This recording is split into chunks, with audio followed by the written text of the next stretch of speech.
Welcome to our channel. Today we how to activate Wix SEO tools, quick tutorial step by step clearly.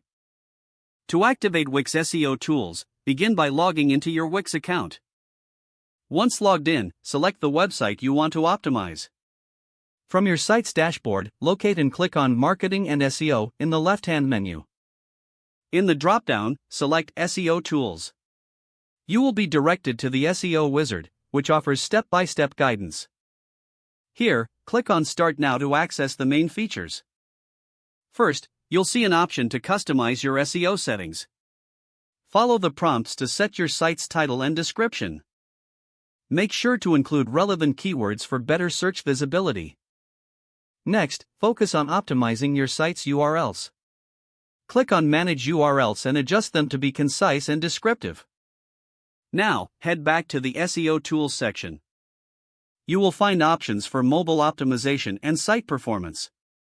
Ensure that your site is mobile-friendly by following the provided tips. Then, check the Performance section to optimize loading speed. After that, explore the sitemap option.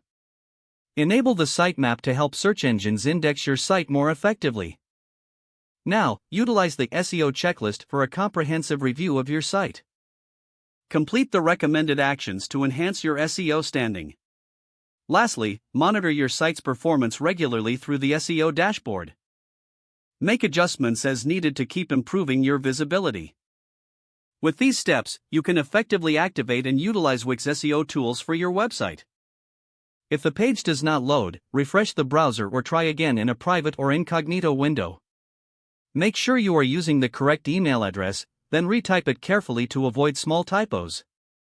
If your password is not accepted, use the reset option and create a new strong password you can remember. Check your spam folder for verification or security emails, then complete any requested confirmation steps. Enable two-factor authentication if available to improve account security and reduce unauthorized access risk. After signing in, review your profile details so your contact information and settings are accurate and current. If you see an error message, note it down and try again after restarting your device and internet. Don't forget to like this video and subscribe to our channel for more step-by-step tech guides.